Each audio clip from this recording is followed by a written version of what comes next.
याचिका पर भी सुनवाई होगी। ऐसी जानकारी जयपुर हाईकोर्ट में दोनों की याचिका पर सुनवाई होना बताया जा रहा है। टोंक सत्र न्यायालय ने खारिज की थी नरेश मीणा की जमानत याचिका जो लगाई गई थी, वो पहले खारिज की जा चुकी है। हालांकि इस पर अब हाईकोर्ट सुनवाई करेगा, क्योंकि नरेश मीणा ने हाईकोर्ट में याचिका लगाई है अपनी जमानत को लेकर के, क्योंकि इससे पहले उनकी सत्र न्यायालय ने जो याचिका थी वो खारिज कर दी थी। इस वक्त ये बड़ी खबर है आपके टेलीविजन स्क्रीन पर।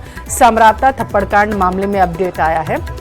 सबसे बड़ा अपडेट आप तक पहुंचा रहे हैं, जहां पर अब इस मामले की सुनवाई होनी है। ज्यादा जानकारी लेंगे, संवाददाता हमारे साथ सौरभ जुड़ चुके हैं। सौरभ, हाईकोर्ट में अब याचिका लगाई गई है और उस पर सुनवाई होनी है, कितनी देर में होगी, क्या कुछ अपडेट आपके पास? देखिए, इस मामले में नया अपडेट जो है वो सामने आया है कि नरेश मीणा की आज अगर जमानत हो भी जाती है तो भी वो जेल से बाहर नहीं आएंगे, क्योंकि आज जो जमानत याचिका लगी है वो जमानत याचिका वो समरावता गांव में जो हिंसा हुई है उस मामले में जमानत याचिका जो है वो लगी है। लेकिन जो थप्पड़ कांड हुआ था, जो उन्होंने थप्पड़ मारा था एरिया मजिस्ट्रेट को, उस मामले में सुनवाई संभावना नहीं है कि आज उस मामले में सुनवाई हो। माना जा रहा है कि 1-2 दिन बाद जो है वो दूसरी याचिका पर नंबर आ सकता है। ऐसे में अगर उन्हें समरावता हिंसा मामले में अगर जमानत स्वीकार भी हो जाती है हाईकोर्ट की ओर से, तो भी उन्हें जो है वो जेल में ही रहना पड़ेगा।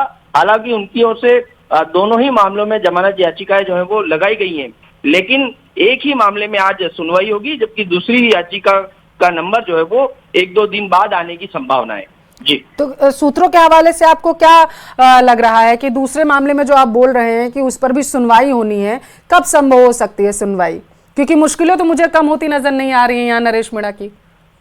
जी बिल्कुल, आपने बिल्कुल सही कहा, उनकी मुश्किलें अभी कम होती हुई नजर नहीं आ रही, क्योंकि उन पर 2 अलग अलग मामले हैं। एक समरावता हिंसा से जुड़ा हुआ मामला है और दूसरा जो मामला है वो एरिया मजिस्ट्रेट को थप्पड़ मारने का मामला है। उनकी तो ओर से दोनों ही याचिका जो है वो लगाई गई है, लेकिन आज जो है वो जस्टिस प्रवीर भटनागर की अदालत में जो है वो समरावता मामले में सुनवाई जो है वो होनी है और दूसरी याचिका पर संभवतः 1-2 दिन बाद जो है वो सुनवाई हो। इस लिहाज से माना जा रहा है कि आज एक मामले में अगर उनको जमानत मिल भी जाती है तो भी जो है वो तो दूसरे मामले में उनकी मुसीबत लगातार बनी रहेगी। बिल्कुल, आप नजर बनाए रखना सौरभ। फिलहाल के लिए शुक्रिया आपका महत्वपूर्ण जानकारी साझा करने के लिए। और अब रुक